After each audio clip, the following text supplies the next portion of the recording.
Joulukuun 6. päivänä 1848 syntyi Kesälahdella Anders Kaksosen ja Kaarin Westerisen esikoinen, joka sai isänsä mukaan nimen Anders. Tämä Antti on Kaksosen sukuseuran YouTube-kanavan seuraavan videon päähenkilö. Videon lähteenä on käytetty pääasiassa Kansalliskirjaston digitoituja lehtiartikkeleita ja ilmoituksia, joita tästä miehestä löytyykin runsaasti, mutta valitettavasti ei kuvaa. Antilla kävi tuuri, kun samassa talossa Totkunniemessä sattui asumaan muuan nimismies nimeltä Zimmerman, joka antoi Antille kotiopetusta lukemisessa ja kirjoittamisessa. Koulut olivat tuohon aikaan harvassa ja yhtä harvassa olivat lasten ja nuorten mahdollisuudet lähteä opintielle. Antti pääsi elämänsä alkuun ja vuonna 1870 töihin Nils Ludwig Arpen tehtaille Wärtsilään. Tämä yhtiö tuli myöhemmin tunnetuksi Wärtsilä Oy. Antti avioitui 1873 Maria Pennasen kanssa Kesälahdella ja heille syntyi 2 tytärtä vuonna 1874 ja 76 syntyneet Alina ja Helmi. Perhe muutti 1875 Impilahden seurakuntaan Jalovaaran kylään. Tuo Jalovaara sijaitsi itse asiassa Suistamon pitäjän alueella, mutta koska Suistamolla oli ainoastaan ortodoksi seurakunta, kuuluivat evankelis-luterilaiset ihmiset joko Impilahden tai Soanlahden seurakuntiin. Antti osti vuonna 1880 edellä mainitun Arpen perilliseltä 2 yhteisviljelyksessä olevaa maatilaa Suistamolta.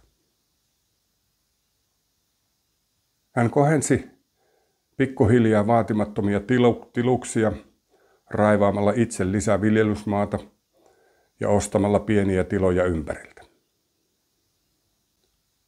Tila kasvoi karjalaisen mittapuun mukaan aika isoksi.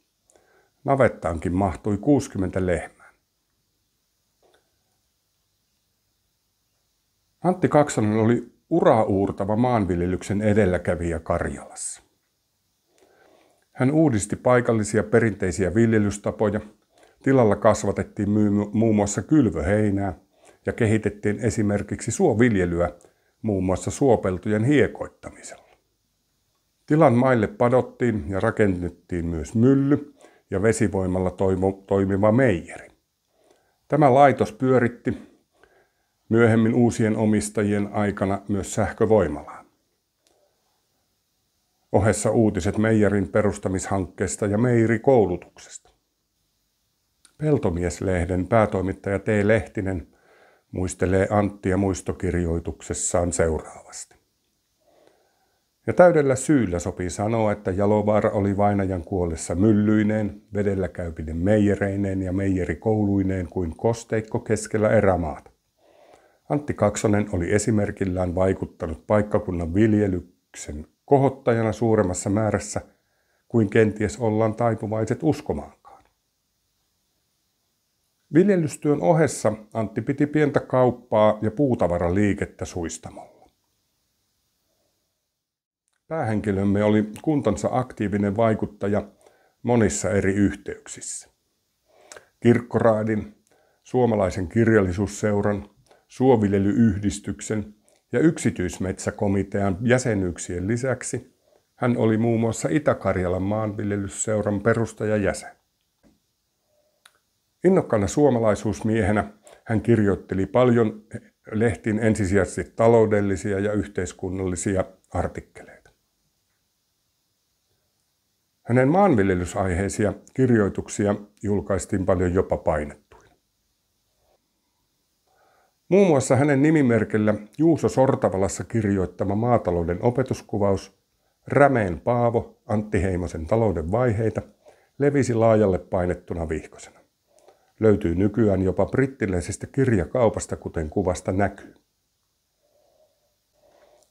Salmin kihlakunta esittää Laatokka-lehdessä marraskuussa 1887 Anttia kihlakunnan edustajaksi valtiopäiville. Artikkelissa sanotaan muun muassa näin. Tällainen mies, jolle kansa voipi uskoa näin tärkeän toimen kuin edusmiehen toimi ensi valtiopäivillä on maanviljelijä Antti Kaksonen Suistamolta. Valitsijamiehet olivat erimielisiä ja ehdokkaasta äänestettiin. Merikapteeni Lindberg sai 5 ääntä, Kaksonen 2. Antin ensimmäinen puoliso Maria menehtyi 1877 26-vuotiaana. Antti löysi kuitenkin vaimokseen vuonna 1860 syntyneen sortavalalaisen räätälimestarin tyttären Iida-Maria Judeenin. Heidät vihittiin vuonna 1879. Antille ja Iidalle syntyi yhteensä 8 lasta, kuten edellä mainittiin, Marian kanssa 2 tytärtä. Sisaruksista 4 muutti nimensä Kaksosesta Jalovaaraksi kotikylänsä mukaan. Matti kylläkin oli kirkonkirjoissa koko ajan Kaksosena, vaikka oheisessa lehti-ilmoituksessa muuta mainitaankin. Myös Matin vaimo Agnes Arjanne oli ennen Andersson. Alina, Alliksikin kutsuttu tytär, avioitui juhannuksena 1898 Vilho Reimanin kanssa. Tästä Vilhosta mainitaan Wikipediassa seuraavasti. Hän oli suomalainen kouluneuvos, kansakoulun opettaja ja kansanedustaja. Reima tunnetaan lähinnä siitä, että hän toi äitienpäivän vieton Suomeen. Siis suomalaisen äitienpäivän isä.